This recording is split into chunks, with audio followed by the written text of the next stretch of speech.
আপনি যদি নেপাল ট্যুরের পরিকল্পনা থাকেন তাহলে ডেফিনেটলি এই ভিডিওটা আপনার জন্য। নেপাল ইজ ট্রুলি অ্যামেজিং একটা কান্ট্রি, যেখানে আমরা চোখ বন্ধ করলেই পাহাড় দেখি, ক্লাইম্বিং দেখি, ট্রেকিং দেখি, বাট এছাড়াও আরও অনেক কিছু আছে যা আমরা চাইলেই যে কেউ এক্সপ্লোর করতে পারি। 2025-এ আমি 3 মাস নেপালে থেকে এসেছি, এক্সপিরিয়েন্স করেছি লোকাল ফুড, কালচার, এভরিথিং। আর ট্রেকিং, মাউন্টেনিয়ারিং, ক্লাইম্বিং এগুলো তো আছেই। সো এই ভিডিওতে আপনারা পাবেন আমার 3 মাসের এক্সপিরিয়েন্সের খুঁটিনাটি বিষয়গুলো, যেগুলো আপনাদের নেক্সট ট্রিপের জন্য খুবই কাজের, খুবই গুরুত্বপূর্ণ বলে মনে করছি আমি। আপনি যদি বিভিন্ন কালচার সম্পর্কে ইন্টারেস্টেড থাকেন, পাহাড় পর্বত নিয়ে ইন্টারেস্টেড থাকেন, সেই সাথে এমন একটা দেশ খুঁজছেন যেখানে হচ্ছে আপনি ইজিলি ট্রাভেল করতে পারবেন খুবই safely, without any hassle, so দেশের বাইরে ভিজিটিং কান্ট্রি হিসেবে হচ্ছে প্রথমেই নেপালকে রাখতে পারেন। এরপরে আসি সবচেয়ে গুরুত্বপূর্ণ টপিক, হচ্ছে ভিসা, টিকিট, আদার্স যে ক্যাচালগুলো থাকে। সো এখানে হচ্ছে বাংলাদেশিদের জন্য এই ভিডিওটা আমি যখন করছি, এখন পর্যন্ত অনারেবল ভিসা। আপনি বাংলাদেশ থেকে এয়ার টিকিট কেটে নেপালে ঢুকলেই নেপাল এয়ারপোর্ট থেকে আপনাকে অনারেবল ভিসা দিয়ে দিবে, স্টিকার ভিসা। আর এই ভিসা আপনাকে কোনো পোর্টাল বা কোনো জায়গা থেকে নিতে হবে না, জাস্ট আপনি ঢাকা থেকে চট্টগ্রাম আসার মতো হচ্ছে এয়ার টিকিট কেটে নেপালে চলে যাবেন।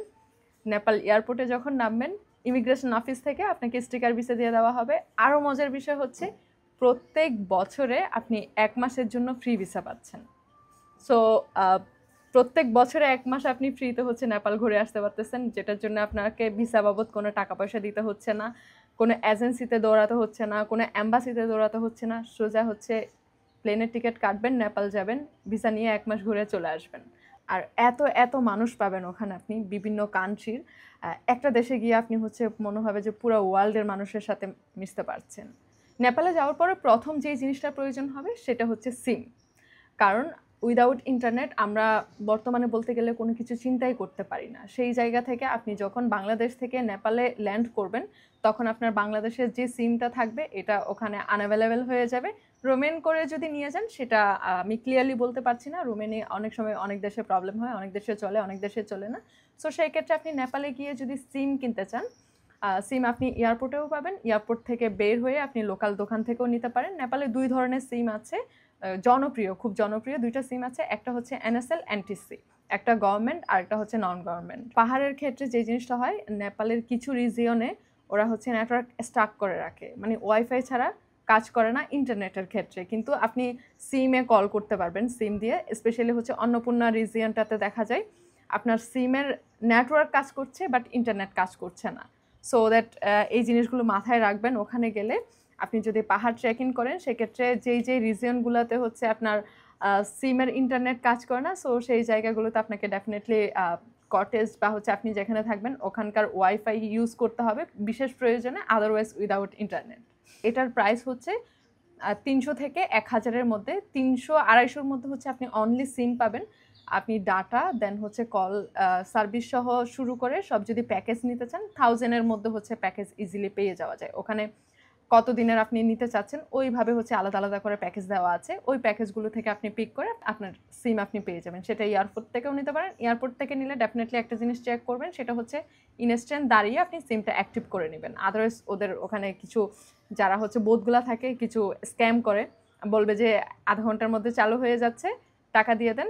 দেখা যাবে আপনি এয়ারপোর্ট থেকে বের হয়ে গেছেন, 2 দিন 3 দিন চলে গেছে, আপনার সিম চালু হওয়ার কোনো নামগন্ধ নাই, এরকম একটা ব্যাপার। সো এই স্ক্যামটা থেকে ডেফিনেটলি হচ্ছে একটু সতর্ক থাকবেন। এরপরে আসি কারেন্সি এক্সচেঞ্জ। কারেন্সি নেপালে বাংলাদেশি কোনো টাকা হচ্ছে এক্সচেঞ্জ হয় না, চলে না এক কথায় বলতে গেলে। সো আপনাকে নেপালে যদি কারেন্সি নিয়ে চিন্তা করতে হয়, বাংলাদেশ থেকে আপনি বাংলা টাকা নিয়ে গেলে কোনো কাজে আসবে না। সেক্ষেত্রে আপনাকে ডেফিনেটলি ডলার নিয়ে যেতে হবে। ডলার অথবা হচ্ছে আপনার ইন্টারন্যাশনাল যদি ভিসা কার্ড বা ক্রেডিট কার্ড থাকে, সেটা আপনি ওখানে এটিএম বুথে ইউজ করতে পারেন। সো দ্যাট আপনি বাংলাদেশ থেকে যাওয়ার সময় বাংলাদেশি টাকা ডেফিনেটলি নিয়ে যাবেন না, আপনি ডলারে কনভার্ট করে ডলার নিয়ে যাবেন। সেই সাথে যদি আপনার কাছে কার্ড থাকে, সবচাইতে ভালো অপশন, কার্ড ইউজ করবেন। প্রত্যেকটা বুথে মোটামুটি হচ্ছে ইন্টারন্যাশনাল কার্ড ইউজ করা যায়। অ্যাকোমোডেশনের 4টা অপশন আছে। 1 নম্বরে হোটেল, 2 নম্বরে হোস্টেল, 3 নম্বরে টি হাউস, 4 নম্বরে হোমস্টে। হোস্টেল হচ্ছে বাজেট ট্রাভেলারদের জন্য, যেটার বাজেট 200-250 থেকে 500-র মধ্যে হয়ে থাকে। আর হোটেল হচ্ছে 500 থেকে 50,000-এর মধ্যে হয়ে থাকে। এটা ডিপেন্ড অন আপনি কত টাকা খরচ করতে চাচ্ছেন। আর টি হাউস, টি হাউসগুলো স্পেসিফিকলি ট্রেলের দিকে হয়। ওইটাও হচ্ছে আপনি অনেক সময় ফ্রিতেও পেয়ে যেতে পারেন, অনেক সময় হচ্ছে 500 থেকে 2000, 3000 বা 5000-এর মধ্যে পাবেন। এরপরে হোমস্টেটা লং টার্মের জন্য ওরা খুব প্রেফার করে। সো এটাও আপনি হচ্ছে 500 না 1000 থেকে 5000, 10,000 এইভাবে হচ্ছে 1 সপ্তাহ, 2 দিন 3 দিন এইভাবে করে আপনি হচ্ছে ভাড়া নিতে পারেন। ডে হিসেবে চিন্তা করলে সেক্ষেত্রে হচ্ছে 500 থেকে 1500-এর মধ্যে হয়ে থাকে নর্মালি। অনলাইনে হচ্ছে ওদের এই জিনিসগুলো খুঁজে পাবেন। আর গুগলে গেলে দেখা যায় আপনি যেই এরিয়াতে থাকবেন ওই এরিয়ার গুগলের ঢুকে আপনি হচ্ছে অ্যাকোমোডেশনে ক্লিক করলে আপনার আশেপাশের যা আছে সব কিছু হচ্ছে দেখিয়ে দেয়। আর ওখান থেকে আপনি ওদের সাথে যোগাযোগ করে বুক করতে পারেন। আদারওয়াইজ হচ্ছে booking.com তো আছেই, যেটার মাধ্যমে আপনি খুব ইজিলি হচ্ছে যে কোনো আপনি বাংলাদেশে থেকেও হচ্ছে ওখানে বুক করতে পারবেন। আর এখানে যে আমি প্রাইসগুলো বলছি এগুলো সব নেপাল কারেন্সিতে। অ্যাকোমোডেশনের পরে সবচাইতে গুরুত্বপূর্ণ পয়েন্ট হচ্ছে ফুডের ক্ষেত্রে আপনি এখানে যা ইচ্ছে তাই খেতে পারবেন, এরকম একটা ব্যাপার। তবে সবচাইতে জনপ্রিয় হচ্ছে ডাল ভাত, কারণ নেপালের আমাদের বাংলাদেশের মতোই ওরা হচ্ছে ডাল ভাত খেয়ে অভ্যস্ত।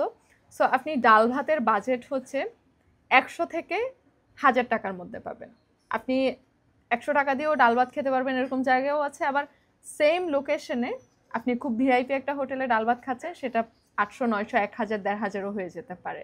সো আপনি কত টাকা খরচ করবেন ডিপেন্ড করে আপনার উপর। সো ওইটা আপনি যখন হচ্ছে কম খরচ করতে চাইবেন, কম খরচের জন্য ফুডের ক্ষেত্রে আমি সাজেশন করব বাস স্টেশন যেখানে আছে ওখানকার আশেপাশে কিছু লোকাল দোকান খুঁজে নেওয়া, বা হচ্ছে লোকালরা যেখানে খায় ওই সব দোকান, মানে পপুলার জায়গাগুলো স্কিপ করে একটু আশেপাশে আপনি 1-2 কিলোমিটার হাঁটলেই হচ্ছে কম বাজেটের খাওয়ার দোকান পেয়ে যাবেন ইজিলি।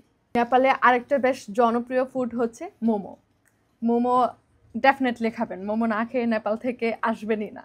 সো মোমোর বাজেটও আপনি হচ্ছে 200, 300, 400 এভাবে এক জায়গায় এক এক রকম হয়। সো বেসিক বাজেট হচ্ছে আপনি ডাল ভাতের জন্য 100 থেকে 1000-এর মধ্যে রাখতে পারেন, মোমোর জন্য হচ্ছে 100 থেকে 500-র মধ্যে রাখতে পারেন। ডিপেন্ড অন হচ্ছে আপনি কোন জায়গায় খেতে চান, আপনি কত টাকা খরচ করতে চান। আপনি যদি টাকা খরচ করতে চান কোটি কোটি টাকা খরচ করে আসতে পারেন, আর যদি টাকা কম খরচ করতে চান তাহলে অনেক কমেও আপনি হচ্ছে ঘুরে আসতে পারেন। সো এই জিনিসগুলো আসলে খরচের বিষয়টা ফুললি ডিপেন্ড করে নিজের উপর, যে আমি কত টাকা খরচ করতে চাই। আর আমি যত টাকা খরচ করতে চাই অত টাকার মধ্যে আমি খুঁজে নিব, একটু পরিশ্রম করতেই হবে। ট্রান্সপোর্টের ক্ষেত্রে ওখানে সবচাইতে ইজিয়েস্ট ট্রান্সপোর্ট হচ্ছে ফ্লাইট, দেন হচ্ছে হেলিকপ্টার, যেটা আমরা হচ্ছে চিন্তাই করতে পারি না। এছাড়াও হচ্ছে আছে বাস, দেন হচ্ছে বাইক খুব চলে। ওদের হচ্ছে ইনড্রাইভ নামে একটা অ্যাপ আছে, ওই অ্যাপের মাধ্যমে আপনি হচ্ছে যে কোনো গাড়ি বুক করতে পারেন। যদি আপনি সিটি এরিয়াতে ঘুরতে চান সেক্ষেত্রে আপনি লোকাল বাস ইউজ করতে পারেন। লোকাল বাসের ভাড়া খুবই কম। আমি একবার হচ্ছে থামেল থেকে হচ্ছে ললিতপুর গিয়েছিলাম শুধুমাত্র 25 টাকা বাস ভাড়া দিয়ে, প্রায় 5-6 কিলো মনে হয় জায়গা ছিল। আর বাস হচ্ছে সিটি এরিয়ার একটা রোড দিয়ে চলে, আপনি যে কোনো জায়গায় যদি নেমে যান ওখান থেকে আপনি হচ্ছে যে কোনো জায়গায় যেতে চাইলে দেখা যায় খুব 5-10 মিনিটের ডিস্টেন্সও হচ্ছে আপনি একটু হেঁটে চলে যেতে পারছেন। লোকালদের সাথে কানেক্টেড হওয়ার খুব বড় একটা সুযোগ থাকে লোকাল বাসের মাধ্যমে। ট্রান্সপোর্টের ক্ষেত্রে আমি আরেকটা বিষয় অ্যাড করি, এখানে চাইলে আপনি হচ্ছে নিজে বাইক রেন্ট করতে পারবেন, সাইকেল রেন্ট করতে পারবেন। সেই ক্ষেত্রে হচ্ছে সাইকেল রেন্টের ক্ষেত্রে আপনার 500 থেকে 1500-এর মধ্যে, শহর বেদে হচ্ছে এটা আলাদা হয়ে থাকে। যেমন আমি পোখরাতে হচ্ছে একদিনের জন্য 500 টাকা দিয়ে ভাড়া করেছিলাম, সেটা হচ্ছে কাঠমান্ডুতে আসার পরে একদিনে হচ্ছে 1500 টাকা আমার কাছ থেকে চেয়েছিল। সো দ্যাট লোকেশন বেদে হচ্ছে প্রাইসটা ডিফারেন্ট হতে পারে। তবে সাইকেলিংটা খুব মজার পোখরাতে বা নেপালে, আপনি যে কোনো জায়গায় হচ্ছে ইজিলি চলে যেতে পারবেন, আর একদিনের জন্য অনেক জায়গা ঘোরা যায় সাইকেল নিয়ে। আর বাইকটা আরও ইজি, বাইকের ক্ষেত্রে হচ্ছে 800 থেকে 1500-এর মধ্যে হচ্ছে রেন্ট পড়ে একদিনের জন্য, তেলটা আপনাকেই হচ্ছে রিফিল করতে হবে। আর বাইক নেওয়ার জন্য বা সাইকেল নেওয়ার জন্য এখানে অনেকে হচ্ছে পাসপোর্ট সহ জমা রেখে দেয়, অনেকে জাস্ট কাগজপত্র রাখে। তবে পরিচিত থাকলে এক্ষেত্রে এই ধরনের কোনো হ্যাসেলে যেতে হয় না। যেমন পোখরাতে আমার পরিচিত ছিল, থামেলেও আমার পরিচিত ছিল। সো দ্যাট আমার হচ্ছে কোনো কিছুই লাগে না, আমি জাস্ট টাকা দিতাম, সাইকেল নিয়ে চলে যেতাম, বাইক নিয়ে চলে যেতাম, এরকম একটা ব্যাপার ছিল। সো যারা হচ্ছে নিজেদের মতো ঘুরতে চান, এত গাড়ি চেঞ্জ করতে চান না, তারা হচ্ছে এই জিনিসটা করতে পারেন। একদিনের জন্য বা 2 দিনের জন্য বাইক ভাড়া নিয়ে নিতে পারেন, সাইকেল ভাড়া নিয়ে নিতে পারেন। দেন হচ্ছে আপনি আপনার মতো করে আপনার পছন্দের জায়গাগুলোতে হচ্ছে ঘুরে আসতে পারেন। ডেস্টিনেশন, নেপালে 2 টাইপের ডেস্টিনেশন আছে। একটা হচ্ছে ফুললি মাউন্টেন ট্রেকিং এই বেস, আরেকটা হচ্ছে নর্মালি হচ্ছে সাইট সিন, মানে পাহাড়ই দেখবেন বাট গাড়িতে করে যাওয়া আসা, খুব ট্রেকিং নাই ওই টাইপের জায়গা। মাউন্টেন নিয়ে আমি এখানে কথা বলছি না, কারণ হচ্ছে মাউন্টেন নিয়ে যদি কথা বলতে চাই, ট্রেকিংয়ের ডেস্টিনেশন নিয়ে যদি কথা বলতে চাই, ভিডিওটা অনেক লম্বা হয়ে যাবে।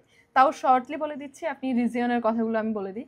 যেমন অন্নপূর্ণা, দেন হচ্ছে মানাসলো, দেন হচ্ছে ধৌলাগিরি, দেন হচ্ছে আপনার এভারেস্ট রিজিয়ন, এই যে বেশ পপুলার রিজিয়নগুলো। সো এখানে অসংখ্য ট্রেক আছে।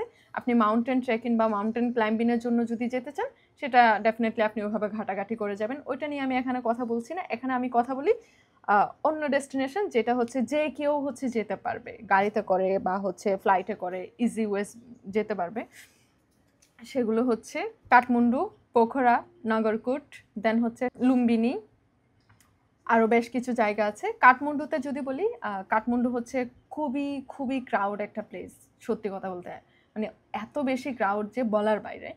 তাও এখানে হচ্ছে আপনি ঘুরতে চাইলে বেশ টেম্পল রিলেটেড অনেক কিছু পাবেন, দরবার স্কোয়ার পাবেন, মানে বিভিন্ন জায়গায় হচ্ছে বেসিক্যালি দরবার স্কোয়ার থেকে শুরু করে আপনার হচ্ছে বিভিন্ন টেম্পলগুলো ঘুরতে পারেন। সাথে হচ্ছে প্রত্যেকটা শহরের আশেপাশে অনেকগুলো পার্ক থাকে, অনেকগুলো ছোট ছোট ট্রেল থাকে, যেখান থেকে হচ্ছে পাহাড়ের খুব চমৎকার ভিউ দেখা যায়, শহরের খুব চমৎকার ভিউ দেখা যায়। সো এই জিনিসগুলো হচ্ছে আপনি ঘুরতে পারেন। আর পোখরা খুবই চমৎকার একটা জায়গা। আমি সিরিয়াসলি 1.5 মাস মেবি পোখরাতে ছিলাম, আমার এত ভালো লাগছে। 1 নম্বরে হচ্ছে ফেওয়ালেক তো আছেই, 2 নম্বরে হচ্ছে অত বেশি ক্রাউড না পোখরা। আর পোখরাতে অনেকগুলো ঘোরার জায়গা আছে, যেমন হচ্ছে একদম শহরের মধ্যে যদি বলি, ডেভিড ফলস আছে, দেন হচ্ছে একটা গুহা আছে, অনেকগুলো রিভার আছে যেখানে হচ্ছে সুইমিং করতে পারেন, সেই সাথে হচ্ছে অনেক অ্যাক্টিভিটি আছে। সো এই সব কিছু মিলিয়ে হচ্ছে পোখরা আমার কাছে বেস্ট লাগে অলওয়েজ। সূর্য ওঠা দেখার জন্য খুবই চমৎকার জায়গা। মানে আমি জাস্ট হচ্ছে একদিন সকালে গিয়েছিলাম বাইক নিয়ে, তো ওখানে হচ্ছে সূর্য ওঠাটা দেখে আমি জাস্ট মুগ্ধ হয়ে তাকিয়েছিলাম। মানে পাহাড়ের মাঝখান থেকে এত চমৎকারভাবে হচ্ছে পুরা দেশটাকে আলোকিত করে দিয়েছে। It's amazing actually. So definitely Pokhara কেউ যদি যান, সারাঙ্কন একবার হলেও যাবেন। আর সব জায়গাগুলো সিলেক্ট করার ক্ষেত্রে আমি গুগলকে সবসময় রেকমেন্ড করবো। আর এমনি নর্মাল ম্যাপ তো আছেই, গুগলে ঢুকে হচ্ছে আপনি অ্যাট্রাকশনে একটা অপশন আছে, ওই অ্যাট্রাকশন যে অপশনটা আছে ওটাতে ক্লিক করলে আপনার আশেপাশে যেই লোকেশনগুলো থাকবে ঘোরার মতো সবগুলো আপনাকে হচ্ছে শো করবে। আর আমি এইভাবে অনেকগুলো জায়গাতে গিয়েছি যেগুলো হচ্ছে আমি কারো কাছ থেকে শুনিনি বা কোনো ভিডিওতে দেখি নাই। সো এইসব জায়গা হচ্ছে আপনি ওভাবে পিক করে ঘুরে আসতে পারেন। আর এইসব জায়গা থেকে আপনি 2-3 দিনের শর্ট ট্রেকও করতে পারেন, যেখানে হচ্ছে ক্যাম্পিং করে থাকতে পারেন বা টি হাউসে থাকতে পারেন। এক কথায় আপনি মাউন্টেনের ভাইবসটাও নিয়ে নিলেন। সো সব মিলিয়ে ঘোরার জন্য আসলে নেপাল খুব চমৎকার একটা জায়গা। আর এখানে খুবই ট্যুরিস্ট ফ্রেন্ডলি, যেটা আমি বারবার বলছি। সেই সাথে হচ্ছে ফিমেল সলো ট্রাভেলারদের জন্য কোনো ধরনের কোনো প্রবলেম ফেস করতে হবে না। আমি নিজেও হচ্ছে একজন সলো ট্রাভেলার, ম্যাক্সিমাম ক্ষেত্রে হচ্ছে সলো ঘুরি। সলো বলতে সলো আসলে না, আপনি যে কোনো জায়গায় গেলে কোনো না কোনো মানুষ পেয়ে যাবেন। সো অ্যাকচুয়ালি এটাকে আমি সলো ওইভাবে প্রেজেন্ট করতে চাই না, জাস্ট আমি একা গিয়েছিলাম, ওখানে গিয়ে আমি অনেকগুলো বন্ধু বানাই নিছি, এই টাইপের একটা ব্যাপার। আমার ব্যক্তিগত আনপপুলার কিছু ওপিনিয়ন, তার মধ্যে 1 নম্বরে হচ্ছে পার্টি। নেপালে হচ্ছে আপনি যে কোনো জায়গায় হচ্ছে নাইট ক্লাবের অভাব নাই। It's true. নাইট ক্লাব বা নাইট লাইফ এনজয় করতে চান, খুবই দারুণভাবে এনজয় করতে পারেন। বাট আমি কখনো যাই নাই, I am not this type of okay, that's why হচ্ছে আমি কখনো হচ্ছে এই নাইট ক্লাব বা হচ্ছে এই পার্টি লাইফটা কখনো এনজয় করিনি, কখনো যাইও নাই, এই জিনিসটা আমার এক্সপিরিয়েন্সই নাই। বাট আপনারা চাইলে এই নাইট লাইফটা, ক্লাবের বিষয় যেগুলো থাকে বা হচ্ছে পার্টি টাইপ যেই বিষয়গুলো থাকে, এগুলো অনেক বেশি প্রত্যেকটা শহরেই হচ্ছে পাবেন। এখানে সারা দিন হচ্ছে একদম চুপচাপ থাকলেও সারা রাত খুব জমজমাট থাকে, এরকম একটা ব্যাপার। এরপরে আসে ক্রাউড প্লেস। ক্রাউড প্লেস বলতে যেমন হচ্ছে আমি কাঠমান্ডুর কথায় যখন বললাম, এখানে হচ্ছে অনেকগুলো হচ্ছে ফেস্টিভ্যাল হয়, যে ফেস্টিভ্যালগুলোতে হচ্ছে খুবই চমৎকার। But I don't like this, that's why হচ্ছে আমি এগুলো হচ্ছে ওইভাবে রিকমেন্ড করছি না। তবে হচ্ছে নেপালে যে হচ্ছে নিউ ইয়ার আছে, নিউ ইয়ার ফেস্টিভ্যালটা খুবই চমৎকার হয়, খুবই দারুণ হয়। বাট অনেক বেশি ক্রাউড থাকাতে আমি খুব একটা পছন্দ করি না। যে যেই থিঙ্কিং থেকে যায় সেই থিঙ্কিংয়ের জিনিসপত্র এখানে পাবে, এই টাইপের একটা ব্যাপার। অ্যাক্টিভিটি, নেপালে কোন অ্যাক্টিভিটি নাই সেটাই আমি চিন্তা করি। আপনি যদি ক্রাফটিং শিখতে চান সেটাও পাবেন, আপনি ছবি আঁকা শিখতে চান, সেই অ্যাক্টিভিটির জন্য হচ্ছে আলাদা কোর্স থেকে শুরু করে সব কিছু পাবেন। আপনি ইয়োগা শিখতে চান, সেটার জন্য আপনি বিভিন্ন কোর্স পাবেন। আপনি 10-15 দিন শুধু চুপচাপ মেডিটেশন করতে চান, আপনি কোনো মানুষের সাথে কথা বলতে চান না, সেই অপশনও এখানে পাবেন। এছাড়াও হচ্ছে আপনার জিপ লাইনিং থেকে শুরু করে, মাউন্টেন বাইকিং থেকে শুরু করে, আপনার বাঞ্জি জাম্প থেকে শুরু করে, মানে সব কিছু পাবেন। সব অ্যাক্টিভিটি আপনি যে কোনো কিছুর এক্সপিরিয়েন্স করতে পারেন এই নেপালে। সো এগুলার বাজেটটা ডিপেন্ড করে অ্যাক্টিভিটি অনুযায়ী। সো এই বাজেটগুলা আপনি যে অ্যাক্টিভিটি করতে চান ওই অ্যাক্টিভিটির উপর ডিপেন্ড করেই হয়। সব শেষে আছি হচ্ছে আইটিনারি বলতে আমি এখানে কোনো আইটিনারি দিব না, কারণ আপনি কেন ঘুরতে যাচ্ছেন সেটা আমি জানি না। আমি জাস্ট ফুল নেপালের একটা হচ্ছে ভাইবস তুলে ধরলাম, যেটাতে হচ্ছে আপনি মানে কী টাইপের ঘোরাঘুরি করতে পারেন বা কোথায় যেতে পারেন এই জিনিসগুলো হচ্ছে বলছি না। আমি জাস্ট বলছি এখানে কি কি আছে, কি কি করা যায় এই জিনিসগুলা। সো আপনি যদি হচ্ছে শুধুমাত্র সিটি লাইফ এনজয় করতে চান, সেক্ষেত্রে আপনি পোখরা, থামেল খুব দারুণভাবে এনজয় করতে পারেন। নাইট লাইফ এনজয় করতে চান, সেক্ষেত্রেও এই শহরগুলো খুবই চমৎকার। এর বাইরে যদি আপনি মাউন্টেন ট্রেকিং করতে চান বা হচ্ছে ক্লাইম্বিং করতে চান, হাজার হাজার জায়গা আছে। আপনি যদি কোনো অ্যাক্টিভিটি করতে চান সেটার জন্যও জায়গা আছে, তবে সব কিছু খুব এক্সপেন্সিভ। নেপাল খুব সস্তা একটা কান্ট্রি না, অনেক অনেক কস্টলি একটা কান্ট্রি, কারণ এখানে ফরেনাররাই সবচেয়ে বেশি আসে। আপনার বাজেটের উপর ডিপেন্ড করে আপনার সব কিছু সিলেক্ট করতে হবে, এটাই হচ্ছে মূল কথা। Budget fully depend on you. আপনি যদি মনে করেন এখানে 1 কোটি টাকা খরচ করে আসবেন, সেটার অপশন আপনার 1 সপ্তাহের মধ্যে আপনি 1 কোটি টাকা খরচ করতে পারবেন, বা একদিনের মধ্যেও আপনি 1 কোটি টাকা খরচ করতে পারবেন। আবার আপনি যদি চান যে আপনি 10,000 টাকা দিয়ে 10 দিন থাকতে চান, সেটাও আপনি পারবেন। সো সব অপশন আছে, জাস্ট নিজেকে ওইভাবে আইটিনারি বানাই নিতে হবে, ওইভাবে ঘাটাঘাটি করে যেতে হবে, একটু কষ্ট করতে হবে, এটাই। আর নেপালে ডেফিনেটলি একবার সবাই যাবেন, খুবই রিল্যাক্স। এক কথায় বলতে গেলে শান্তির একটা জায়গা, যেখানে অশান্তির কিছু নাই। ক্রাউড প্লেসগুলো যদি কেউ পছন্দ না করেন, ক্রাউড প্লেস অ্যাভয়েড করে একটু ভিতরে গিয়ে থাকবেন, গ্রামগুলোতে গিয়ে থাকবেন, খুব মজা পাবেন। সবচাইতে বেশি মজা পাবেন হচ্ছে আপনার দিকে কেউ তাকানোর নাই। আপনি কি পড়ছেন, কিভাবে হাঁটছেন, কি কথা বলছেন, এগুলো দেখার কারো কোনো টাইম নাই। সো নেপালে যান, ঘুরে আসেন, হ্যাসেল ফ্রি। Bye bye.